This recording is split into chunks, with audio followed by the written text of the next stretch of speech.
الرحیم dear students, السلام علیکم۔ نور اسکول اینڈ کالج کی جانب سے آن لائن کلاسز کے سلسلے میں آج ہم 10th کی نیکسٹ کلاس لے رہے ہیں اردو کی۔ بیٹا جو ہم نے آخری سبق پڑھا ہے تو نام دیو مالی سبق ہم نے سٹارٹ کیا ہوا تھا اور اس کا پہلا حصہ ہم نے پڑھ لیا ہے۔ نام دیو مالی سبق کا نام ہے، مصنف مولوی عبدالحق صاحب ہیں، صنف ادب کے اعتبار سے شخصی خاکہ ہے۔ ماخذ کہاں سے لیا گیا ہے؟ چند ہم اثر جو مولوی عبدالحق صاحب کی کتاب ہے، انہوں نے اپنے زمانے کی ان شخصیات کا تذکرہ اس میں کیا ہے شخصی خاکوں کی شکل میں، جو عام لوگ تھے لیکن ان کے اندر ایسی خاص خوبیاں تھیں جو عام لوگوں میں نہیں پائی جاتی تھے۔ عام لوگ لیکن ان کے اندر کچھ خوبیاں ایسی تھی جو ذکر کرنے کے قابل تھی، اس وجہ سے مولوی عبدالحق صاحب نے ان کے اوپر شخصی خاکے لکھے۔ ایسے ہی نام دیو نامی ایک شخص تھا جو مالی کا کام کرتا تھا، اس پر بھی مولوی صاحب نے خاکہ لکھ دیا۔ جو آخری سبق ہم نے پڑھا اس کے اندر چند الفاظ ایسے تھے جو مشکل تھے، وہ میں نے آپ کے سامنے لکھے ہوئے ہیں، ٹھیک ہے جی۔ ایک تو لکھا ہوا ہے رسوئی، معنی میں نے نہیں لکھے، ٹھیک ہے، اور جان بوجھ کر نہیں لکھے، اسی وجہ سے نہیں لکھے تاکہ آپ غور کریں اور اس کے اندر بک کے اندر جو ہم نے آخری لیکچر کے اندر معنی لکھوائے ہیں وہ آپ اس کے اندر لکھ لیں۔ رسوئی ہو گیا، چوکا ہو گیا، ٹھیک ہے، جھاڑنا بہارنا، ٹھیک ہے، یہ بھی ایک لفظ تھا، ٹانٹا، ٹھیک ہے، اور اسی طریقے سے روش اور تھاملا، نوبت، سیوا، بلا تعمل، یہ تمام الفاظ مشکل الفاظ تھے اور ان کے معنی میں نے بک کے اندر لکھے تھے اور بار بار ان کو پڑھ کر آپ کو بتایا تھا۔ اب آپ کا آج کا ہوم ورک بھی یہی ہوگا کہ ان کے معنی آپ نے لکھ لینے اپنی نیٹ کاپیز کے اوپر۔ اس کے بعد ہم آ جاتے ہیں گزشتہ جو سبق میں ہم نے پڑھا، تو نام دیو کی شخصیت کے بارے میں ہم نے پڑھا، وہ کیا کام کرتا تھا، اس کے کردار کے اندر کیا کیا خوبیاں تھیں اور اس کا رویہ کیا تھا۔ تو نام دیو مالی تھا، اس کا رویہ اپنے کام کے ساتھ بہت منصفانہ اور ایماندارانہ تھا۔ اپنے کام کو ایسے ہی سمجھتا تھا جیسے کوئی مذہبی فریضہ ادا کرتے ہیں ہم، تو اس کے اندر کوئی ایسی حرکت نہیں کرتے جو ناراضگی کی ہو ہمارے اللہ سے، یعنی اللہ ناراض نہ ہو جائے، تو اپنے کام کو بھی مذہب سمجھ کر کرتا تھا، ایسے ہی جیسے ہم مذہبی فریضہ سر انجام دیتے ہیں۔ پھر اس کے بعد مہارت میں نے لکھا ہوا ہے، تو اس کو کس چیز میں مہارت تھی؟ اس کی مہارت تھی جڑی بوٹیوں کی شناخت میں، اور وہ جڑی بوٹیاں ڈھونڈ کر اس سے علاج کیا کرتا تھا، خاص طور پر بچوں کا علاج وہ ان جڑی بوٹیوں کے ذریعے کر لیا کرتا تھا۔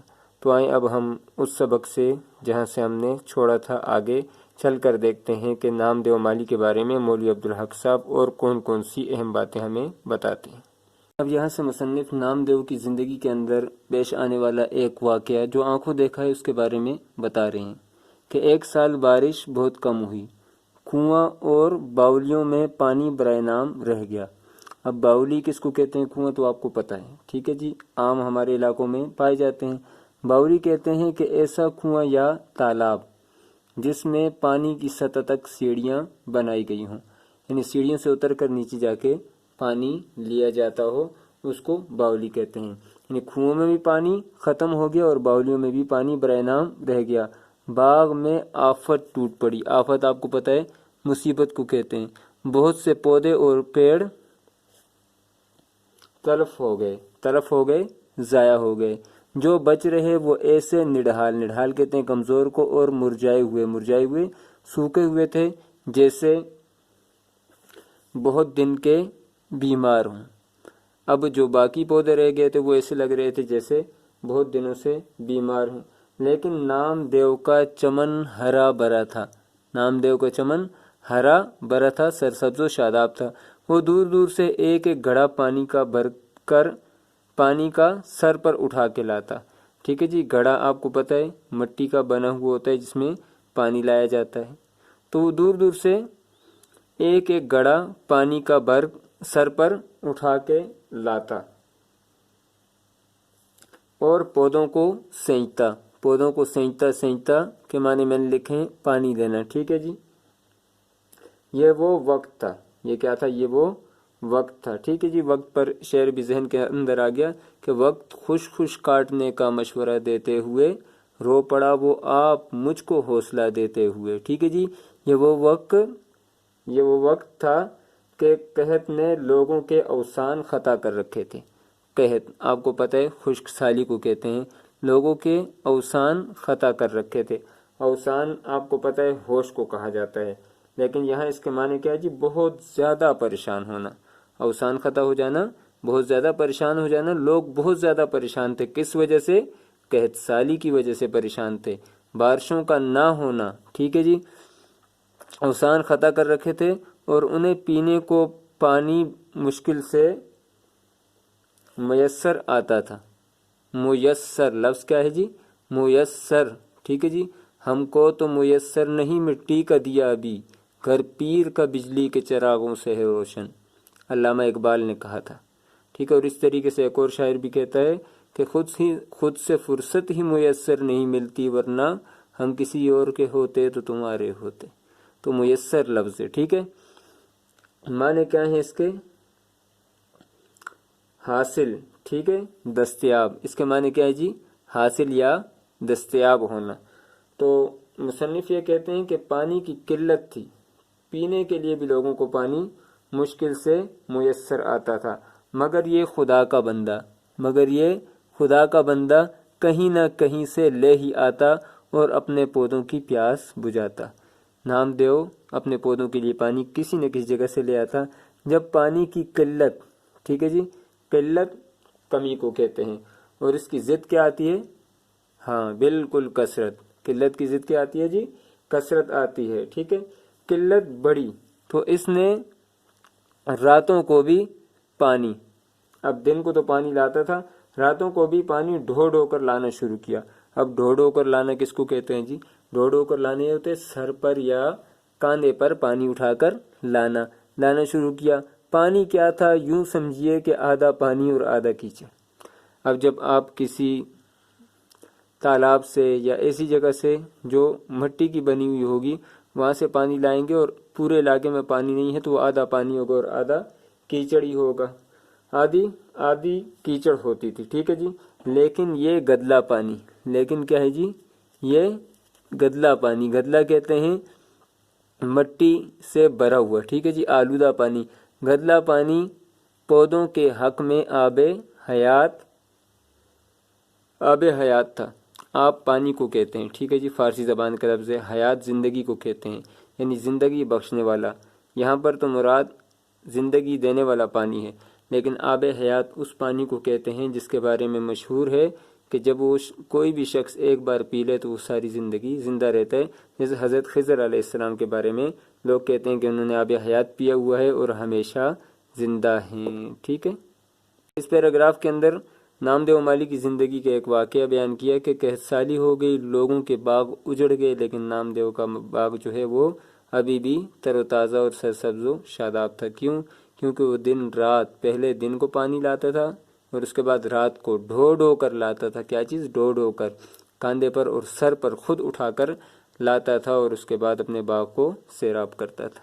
مصنف کہتے ہیں کہ میں نے اس بے مثل کارگزاری، بے مثل جس کی مثال نہ ملتی ہو، کارگزاری، کام کرنا یا محنت پر اسے انعام دینا چاہا۔ اب جب کسی کا کام اچھا لگتا ہے تو بڑے جو ہیں وہ انعام دیتے ہیں، تو اس نے لینے سے انکار کر دیا۔ اس نے لینے سے کیا کر دیا؟ انکار کر دیا۔ شاید اس کا کہنا ٹھیک تھا کہ اپنے بچوں کو پالنے پوسنے میں کوئی انعام کا حقدار نہیں ہوتا۔ پالنا پوسنا، پرورش کرنے میں کوئی انعام کا حقدار نہیں ہوتا۔ کیسی ہی تنگی ترشی مشکل سے گزارا کرنا، ٹھیک ہے جی، کیسی ہی تنگی ترشی ہو ہر حال میں گزارا کرنا ہی پڑتا ہے۔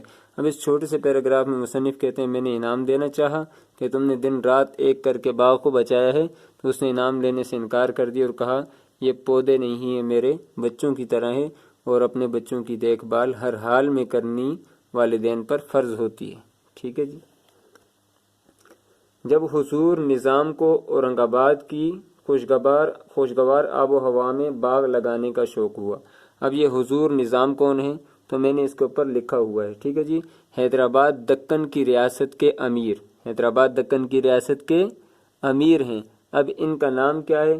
ان کا نام ہے نواب امیر عثمان علی خان بہادر، نواب امیر عثمان علی خان بہادر، ٹھیک ہے جی۔ آصف جاہ ہفتم کے نام سے یہ مشہور تھے۔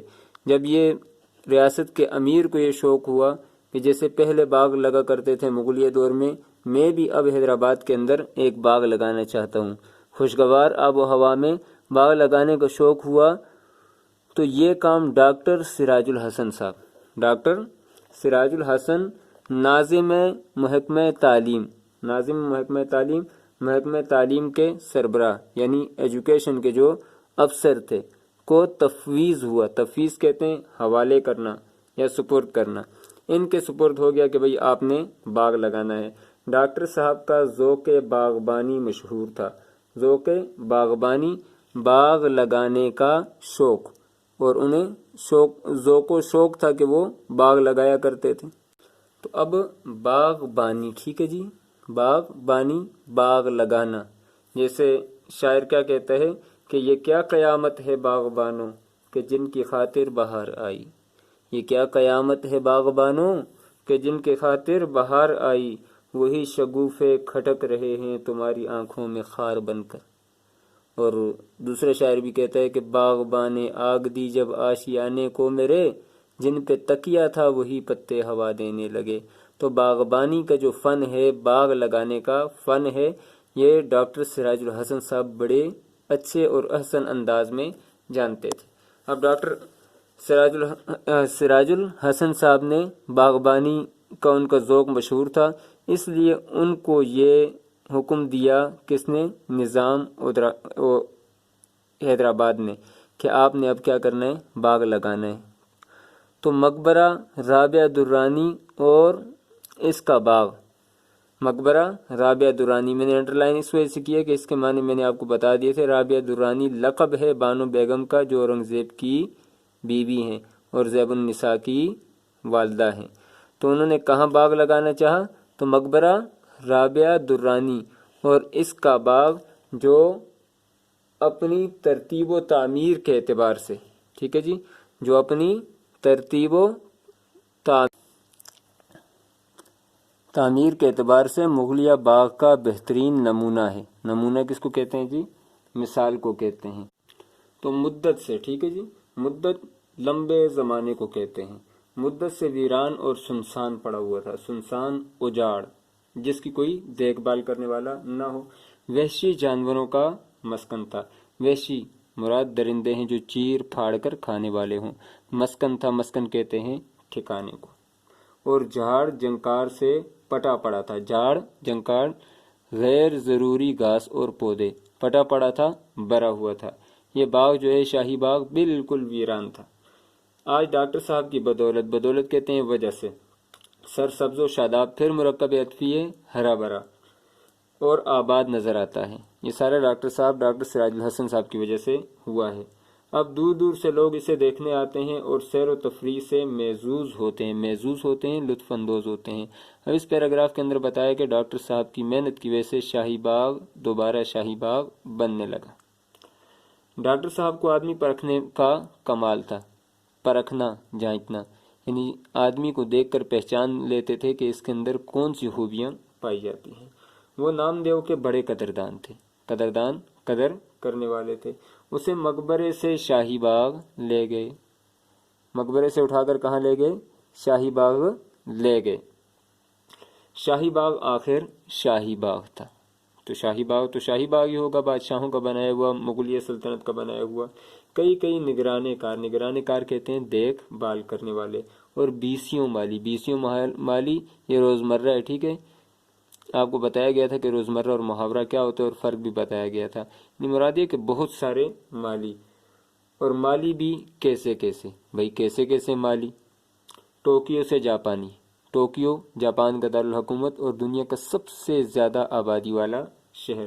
تہران سے ایرانی، ایران کا دارالحکومت ہے تہران، تے کے ساتھ بھی لکھا جاتا ہے اور طوا کے ساتھ بھی لکھا جاتا ہے۔ اور شام سے شامی آئے تھے، یعنی بہت سارے ملکوں کے جو ماہر باغبان ہیں وہ یہاں پر آ کر کام کیا کرتے تھے۔ یہاں بھی نامدیو کا وہی رنگ تھا، رنگ، طریقہ کار، طرز زندگی، کام سے لگاؤ، وہی سارا کچھ۔ اس نے فن باغبانی کی نہ کہیں تعلیم پائی تھی اور نہ اس کے پاس کوئی سند یا ڈپلوما تھا۔ سند وہ جو آپ تعلیم کے بعد آپ کو دی جاتی ہے، ڈپلوما کسی فن کو سیکھنے کے بعد جب آپ کو سند دی جاتی ہے اسے کیا کہا جاتا ہے؟ ڈپلوما کہا جاتا ہے۔ کوئی سند یا ڈپلوما تھا، یعنی کچھ بھی نہیں تھا، البتہ کام کی دھن تھی۔ کام کی دھن، دھن کے معنی کیا ہے جی؟ شوق تھا، ٹھیک ہے جی۔ کام سے لگاؤ تھا، لگاؤ کہتے ہیں لگن، اور اسی میں اس کی جیت تھی۔ شاہی باغ میں بھی اس کا کام مہا کاج تھا، مہا کاج سب سے بڑا کام تھا۔ دوسرے مالی لڑتے جگڑتے آپس میں جھگڑا کرتے، سیندی شراب پیتے۔ سیندی شراب میں نے نیچے معنی لکھا ہے کھجور سے بنی ہوئی جو شراب ہوتی ہے یا کھجور کی چھال سے بنی ہوئی شراب پیتے، ٹھیک ہے جی، سیندی شراب پیتے۔ یہ نہ کسی سے لڑتا جگڑتا، نہ سیندی شراب پیتا، یہاں تک کہ کبھی بیڑی بھی نہ پی۔ بیڑی میں نے آپ کو بتایا تھا کہ ایک خاص درخت کا پتا ہے، یہ ایک درخت کا پتا ہے جو سگریٹ کی طرح پیا جاتا ہے، ٹھیک ہے، نشے کے طور پر استعمال کیا جاتا ہے۔ نہ کبھی بیڑی پی، بس یہ تھا اور اس کا کام۔ اس پیراگراف میں مصنف نے یہ بتایا کہ وہ ہر وقت اپنے کام کے ساتھ ہی لگا رہتا تھا، نہ دوسروں کے ساتھ کسی کام میں مداخلت کرتا تھا اور نہ ہی کوئی نشہ وغیرہ کرتا تھا۔ ایک دفعہ نامعلوم کیا بات ہوئی۔ اب یہاں یہ پیراگراف بہت زیادہ اہم ہے، اس کو غور سے دیکھنا ہے۔ نامعلوم کیا بات ہوئی کہ شہد کی مکھیوں کی یورش ہوئی۔ یورش کہتے ہیں حملے کو۔ سب مالی بھاگ کر چھپ گئے۔ نامدیو کو خبر بھی نہ ہوئی کہ کیا ہو رہا ہے۔ اب نامدیو غریب اپنے کام کے ساتھ لگے، اسے پتہ ہی نہیں ہے کہ کیا ہو رہا ہے۔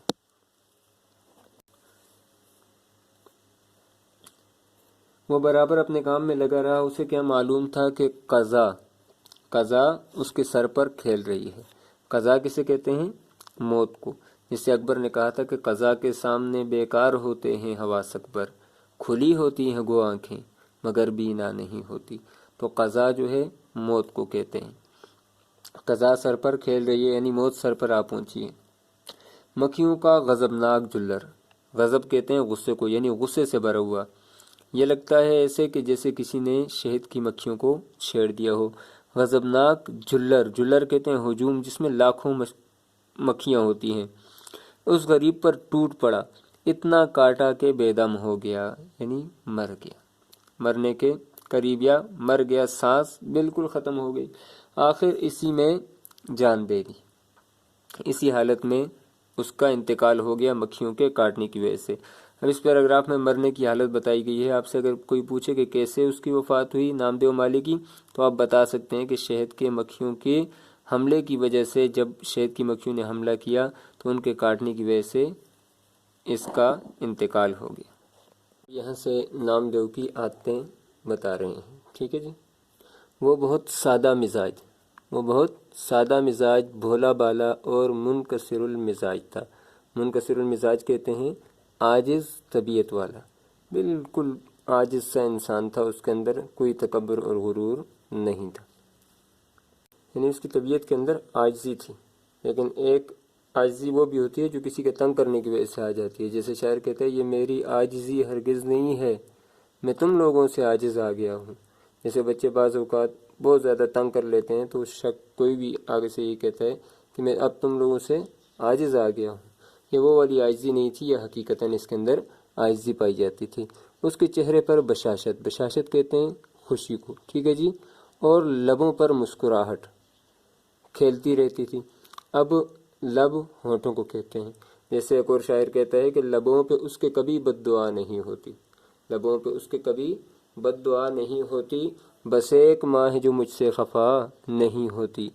چھوٹے بڑے ہر ایک سے جھک کر ملتا، غریب تھا اور تنخواہ بھی کم تھی، اس پر بھی اپنے غریب بھائیوں کی اپنی بساط سے بڑھ کر، بساط کہتے ہیں حیثیت سے بڑھ کر مدد کرتا رہتا تھا۔ کام سے عشق تھا اور آخر کار کام کرتے کرتے ہی اس دنیا سے رخصت ہو گیا، روانہ ہو گیا۔ اس پیراگراف کے اندر بتایا کہ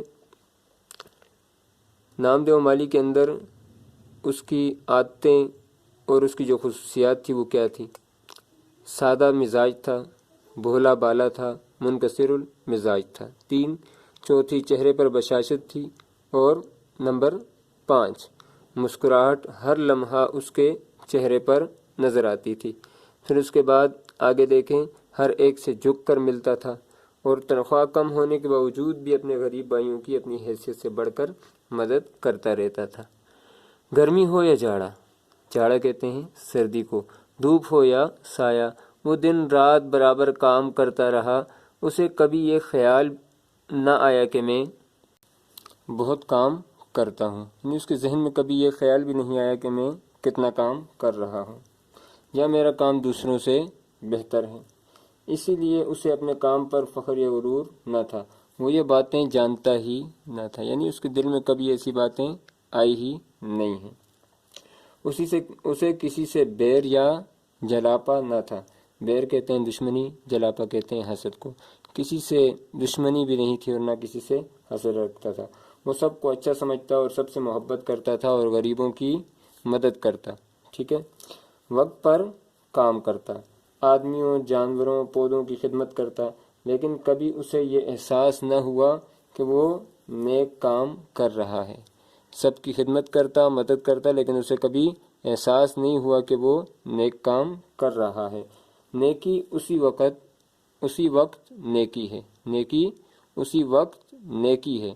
اب مصنف یہاں سے ایک اصول بتا رہے ہیں، جیسے پہلے ایک اصول بتایا تھا کہ کام کس وقت کام ہوتا ہے، جب اس میں مزہ آئے، اور جب کام میں مزہ نہ آئے تو وہ کام بیکار ہوتا ہے، کام نہیں رہتا۔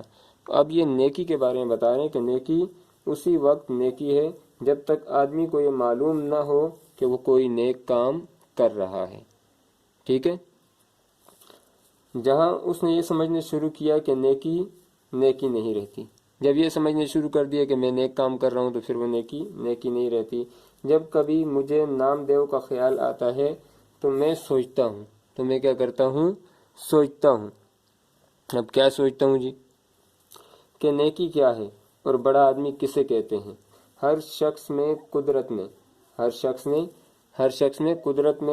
کچھ نہ کچھ صلاحیت رکھی ہے، صلاحیت کس کو کہتے ہیں جی؟ قابلیت کو۔ اس صلاحیت کو درجہ کمال تک پہنچانے میں ساری نیکی اور بڑائی ہی ہے۔ اب جو انسان کے اندر، اللہ رب العزت نے ہر انسان کے اندر کوئی نہ کوئی ٹیلنٹ چھپا کر رکھا ہوا ہے۔ اب یہ انسان تک ہے کہ وہ اس کو کتنا باہر لے کر آتا ہے اور اس سے کتنا لوگوں کو فائدہ پہنچاتا ہے۔ ساری نیکی اور بڑائی ہے، ٹھیک ہے۔ درجہ کمال تک نہ کوئی پہنچا ہے اور نہ پہنچ سکتا ہے، ٹھیک ہے۔ کمال تک کوئی بھی آج تک نہیں پہنچ سکا ہے، لیکن وہاں تک پہنچنے کی کوشش ہی میں انسان بنتا ہے، وہاں تک پہنچنے کی کوشش ہی میں انسان بنتا ہے۔ وہ یہ سمجھو کہ کندن ہو جاتا ہے، کندن کہتے ہیں خالص سونے کو۔ اب اس پیراگراف کے اندر آپ دیکھیں بہت اہم باتیں مصنف نے ہمیں سمجھائی ہیں۔ ایک بات تو یہ کہ نام دیو کے کیریکٹر کے بارے میں، کردار کے بارے میں بتایا کہ اسے نہ کسی سے حسد تھا اور نہ ہی کسی سے دشمنی تھی۔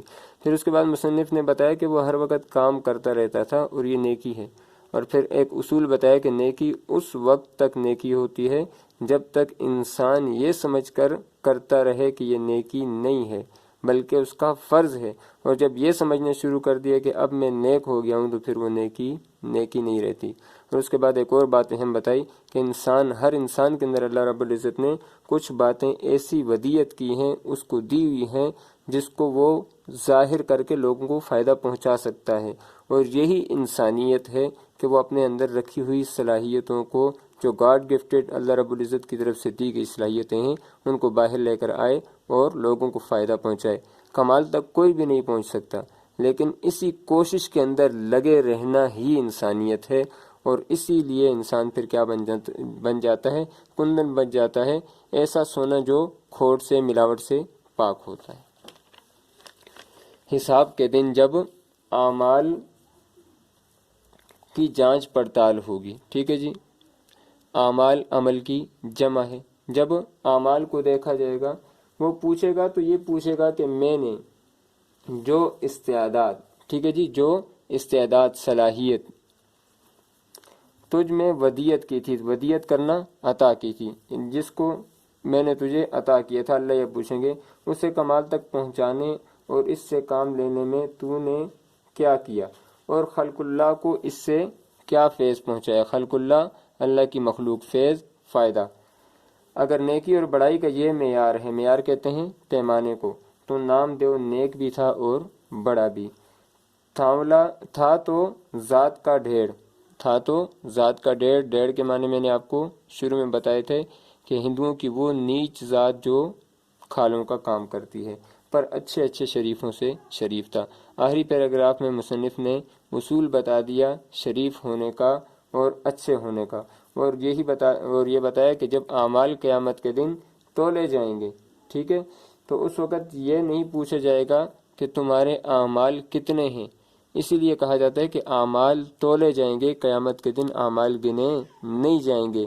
تو تولنے کا مطلب یہ ہے کہ جس عمل میں اخلاص ہوگا وہ باری ہوگا، اور جو ریاکاری کے لیے ہوگا، لوگوں کو دکھاوے کے لیے ہوگا، وہ باری نہیں ہوگا۔ ایک آدمی کے اگر 500 نیکیاں ہیں اور ایک کی 100 ہیں اور وہ اخلاص پر مبنی ہے، تو اس کی 100 ان 500 پر باری ہو جائیں گی۔ یہی معیار قیامت کے دن اللہ رب العزت رکھیں گے، اور قیامت کے دن یہی پوچھا جائے گا کہ جو ودیت تمہیں کی گئی تھی، صلاحیت، اس کو تم نے کتنا خود استعمال کیا اور لوگوں کو کتنا فائدہ پہنچایا۔ اگر اس اعتبار سے دیکھا جائے تو نام دیو کے مذہب کو نہ دیکھا جائے تو پھر اس اعتبار سے نام دیو شریف بھی تھا اور سب سے اچھا بھی تھا، کیونکہ وہ ساری کی ساری صلاحیتیں جو اللہ رب العزت نے اس کو دی تھی، اس نے ہمیشہ اس سے لوگوں کو فائدہ پہنچایا اور ایمانداری کے ساتھ اپنی زندگی میں کام کرتا رہا ہے۔ آج کے سبق کے اندر جو ہم نے اہم پوائنٹس پڑھے ہیں وہ یہی تھے کہ نام دیو کے کردار میں کیا خوبیاں تھیں۔ سادہ مزاج تھا، بولا بھالا تھا، منکسر المزاج تھا، کسی سے بیر نہ رکھتا تھا، کسی سے جلاپا نہ تھا، ایماندار شخص تھا، ایماندار شخص تھا۔ ایک اہم بات ہم نے یہ پڑھی کہ باغ میں آمد کیسے ہوئی، تو ڈاکٹر سراج الحسن صاحب جو ہیں وہ نام دیو کو مقبرے سے اٹھا کر شاہی باغ کے اندر لے کر آ گئے۔ پھر نیکی اور بڑائی کا معیار کیا ہے؟ نیکی اور بڑائی کا معیار یہ نہیں ہے کہ انسان اپنی ذات کے لیے کیا کرتا ہے۔ نیکی اور بڑائی کا معیار یہ ہے کہ جب انسان نیکی کرے تو اس کو نیکی نہ سمجھے بلکہ اپنا فرض سمجھ کر کرتا رہے، اور جس وقت انسان نیکی کو نیکی سمجھنے شروع کر دیتا ہے تو پھر وہ نیکی نہیں رہتی ہے۔ یہی مولوی عبدالحق صاحب نے آج کے سبق کے اندر ہمیں سمجھانے کی کوشش کی ہے۔ پھر اس کے بعد ہم نے مشکل الفاظ جو آج کے سبق کے اندر پڑھے ہیں وہ لکھے ہوئے ہیں۔ ایک ہے یورش جس کو حملہ کہتے ہیں، پھر اس کے بعد جلر ہے، یہ لفظ کیا ہے؟ جلر لکھا ہوا ہے، جس کے معنی کیا ہیں؟ ہجوم، مکھیوں کا جو ہجوم ہوتا ہے۔ پھر اس کے بعد اگلا لفظ ہم نے لکھا ہے سیندی، وہ شراب جو کھجور سے بنائی جاتی ہے۔ محظوظ ہونا، لطف اندوز ہونا، منکسر المزاج، عاجز طبیعت کا مالک۔ کندن کہتے ہیں خالص سونے کو، ودیت کہتے ہیں عطا کو جو اللہ رب العزت نے انسان کو صلاحیتیں عطا کی ہیں۔ یہ آج کے سبق کے اہم نکات تھے جو ہم نے آپس میں ڈسکس کر لیے۔ اب آپ کا ہوم ورک یہ ہے کہ آپ نے انہی الفاظ کو، جو مشکل الفاظ میں نے آپ کو لکھوائے ہیں، وہ اپنے پاس لکھ لینے ہیں اور اس سبق کا مرکزی خیال لکھ کر مجھے شیئر کر دینا ہے۔ امید ہے کہ آپ کو بہت اچھے سے سبق سمجھ میں آ گیا ہوگا، اور اسپیشلی جو اشعار میں نے الفاظ کے ساتھ پڑھے ہیں وہ بھی اپنے پاس نوٹ کر لیں، اور اس کے بعد اگر کوئی بات پوچھنی ہو تو آپ کمنٹس کے اندر مجھ سے پوچھ سکتے ہیں۔ السلام علیکم۔